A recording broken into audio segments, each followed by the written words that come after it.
내가 이 모든 말씀대로 유다의 왕 시드기야에게 전하여 이르되 왕과 백성은 바벨론 왕의 멍에를 목에 메고 그와 그의 백성을 섬기소서. 그리하면 사실이라. 어찌하여 당신과 당신의 백성이 여호와께서 바벨론의 왕을 섬기지 아니하는 나라에 대하여 하신 말씀과 같이 칼과 기근과 전염병에 죽으려 하나이까? 그러므로 당신들은 바벨론의 왕을 섬기게 되지 아니하리라 하는 선지자의 말을 듣지 마소서. 그들은 거짓을 예언함이니이다. 이는 여호와의 말씀이니라. 내가 그들을 보내지 아니하였거늘 그들이 내 이름으로 거짓을 예언하니 내가 너희를 몰아내리니 너희와 너희에게 예언하는 선지자들이 멸망하리라. 내가 또 제사장들과 그 모든 백성에게 전하여 이르되 여호와께서 이와 같이 말씀하시기를 보라, 여호와의 성전의 기구를 이제 바벨론에서 속히 돌려오리라고 너희에게 예언하는 선지자들의 말을 듣지 말라. 이는 그들이 거짓을 예언함이니라 하셨나니 너희는 그들의 말을 듣지 말고 바벨론의 왕을 섬기라. 그리하면 살리라. 어찌하여 이 성을 황무지가 되게 하려느냐. 만일 그들이 선지자이고 여호와의 말씀을 가지고 있다면 그들이 여호와의 성전에와 유다의 왕의 궁전에와 예루살렘에 남아있는 기구를 바벨론으로 옮겨가지 못하도록 만군의 여호와께 구하여야 할 것이니라. 만군의 여호와께서 기둥들과 큰 대야와 받침들과 이 성에 남아있는 기구에 대하여 이같이 말씀하시나니 이것은 바벨론의 왕 느부갓네살이 유다의 왕 여호야김의 아들 여고니아와 유다와 예루살렘 모든 귀인을 예루살렘에서 바벨론으로 사로잡아 옮길 때에 가져가지 아니하였던 것이라. 만군의 여호와 이스라엘의 하나님께서 여호와의 성전과 유다의 왕의 궁전과 예루살렘에 남아있는 그 기구에 대하여 이와 같이 말씀하셨느니라. 그것들이 바벨론으로 옮겨지고 내가 그것을 돌보는 날까지 거기에 있을 것이니라. 그 후에 내가 그것을 올려와 이곳에 그것들을 되돌려 두리라. 여호와의 말씀이니라. 어제 본문은 하나님이 예레미야에게 주신 예언의 내용이라고 한다면 오늘 본문은 예레미야가 시드기야 왕에게 찾아가서 바벨론 왕의 멍에를 목에 매라고 전하는 내용입니다. 예레미야는 왕과 백성은 바벨론 왕의 멍에를 목에 메고 그와 그의 백성을 섬기소서. 그리하면 사실이라. 그리하지 않으면 칼과 기근과 전염병에 의해 죽을 것이라고 경고합니다. 그리고 바벨론의 왕을 섬기게 되지 아니하리라는 선지자의 말을 듣지 마소서라고 당부합니다. 예레미야가 전하는 예언을 보면 이제는 누구를 섬겨야 살 것이라고 외치고 있습니까? 이방 나라를 섬겨야 살 것이라고 외치고 있습니다. 예레미야 이전의 선지자들은 이방 나라를 의지하지 말라고 그토록 외쳤는데 왜 이제 와서는 섬겨야 살 것이라고 외치고 있을까요? 시드기야 왕은 여호야김의 아들 여고니야, 즉 여호야긴이 포로로 잡혀간 뒤에 왕이 되었습니다. 주전 597년에 왕이 된 것입니다. 예루살렘이 바벨론에 의해 멸망한 때는 주전 586년입니다. 유다가 멸망당하기까지는 10년이 채 남지 않은 상황입니다. 이전까지는 계속 회개를 요구하시며 기다렸지만 이제는 하나님의 심판을 더 이상 피할 수 없기 때문입니다. 그러므로 이제 유다에게 남은 마지막 기회는 바벨론이라는 이 멍에를 받아들이는 것입니다. 이것을 기꺼이 받아들이면 살 수 있다는 것입니다. 예레미야는 제사장들과 백성에게도 말씀을 전합니다. 그는 거짓 선지자들의 예언을 믿지 말라고 선포합니다.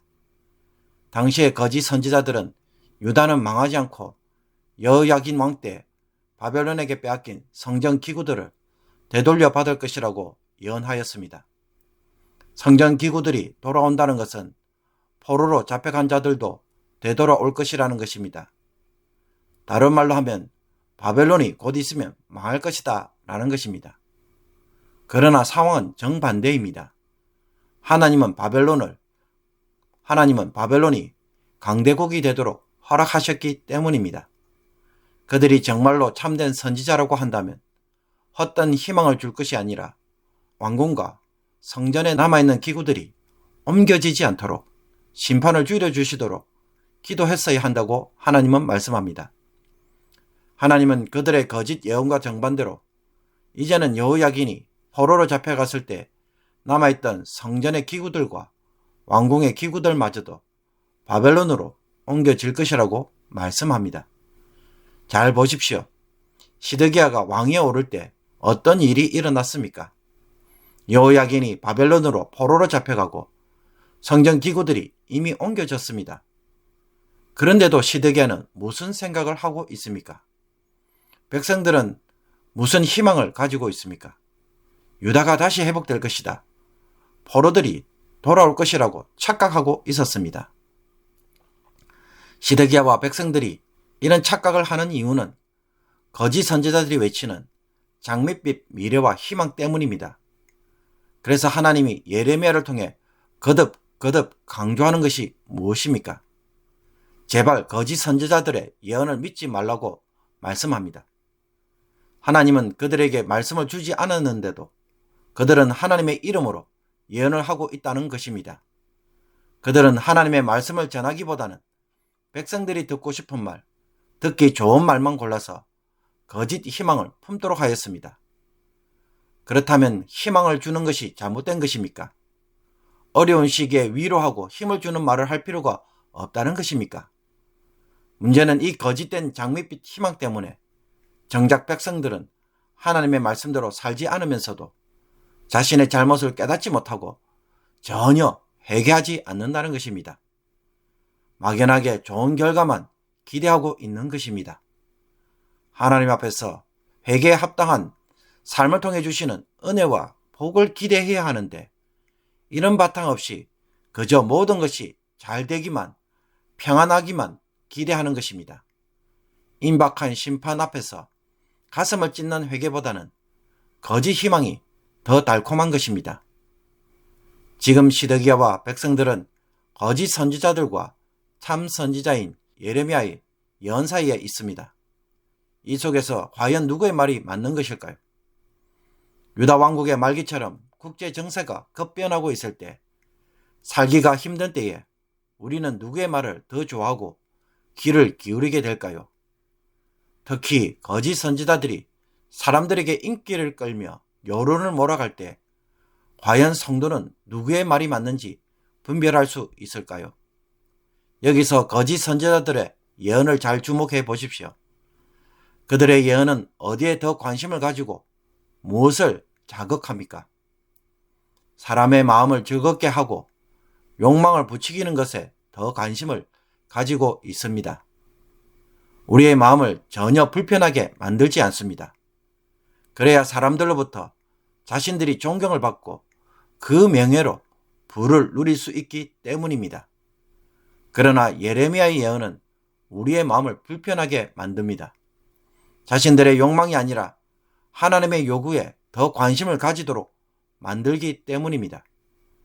상황보다는 하나님 앞에 바로 서는 것을 우선적으로 요구합니다.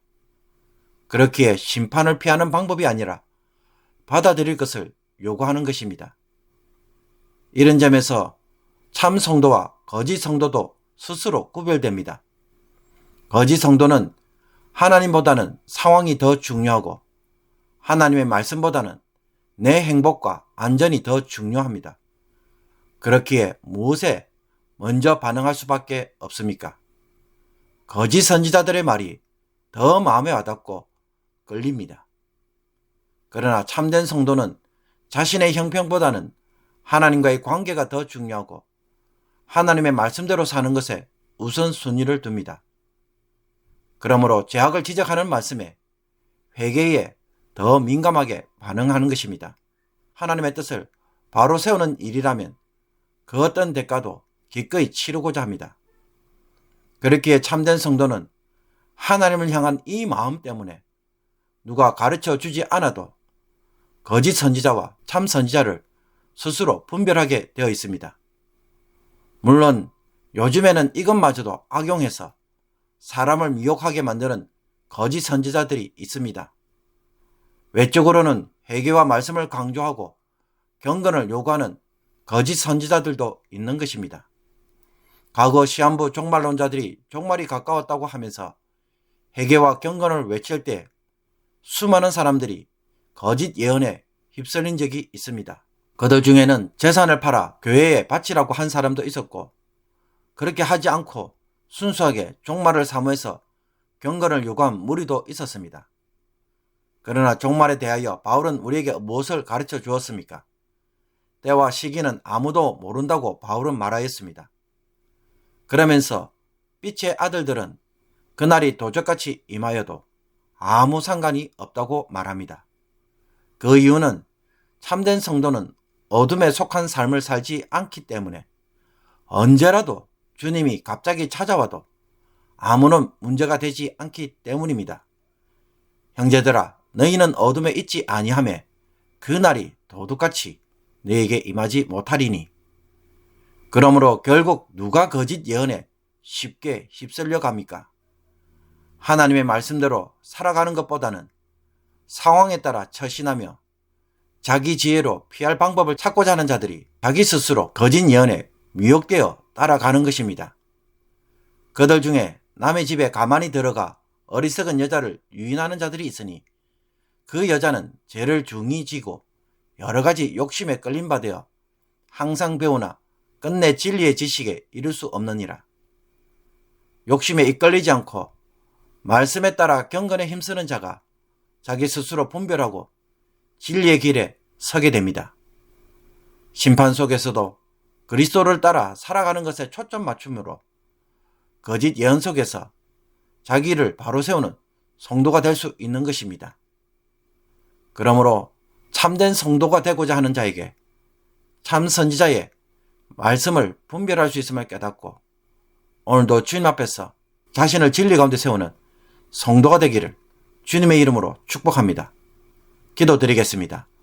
오늘도 하나님의 말씀을 읽고 묵상합니다. 늘 하나님의 말씀으로 양육되고 순종하는 삶을 통해 하나님의 인도를 받는 삶을 우선순위로 세우게 하여 주옵소서. 고난 중에도 하나님이 도와주시며 구원하실 것을 믿기에 모든 상황에서도 항상 담대한 성도들이 되게 하여 주옵소서. 바벨론의 멍에를 매라는 말씀 속에 하나님의 숨겨진 은혜를 누리게 하시며 우리를 고난 중에서도 능히 지켜주실 것을 깨닫게 하여 주옵소서. 그러므로 하나님의 말씀에 가까이 함으로 고난을 감하며 말씀의 열매를 삶에서 맺어가는 성도가 되게 하여 주옵소서. 예수 그리스도의 이름으로 기도하옵나이다. 아멘.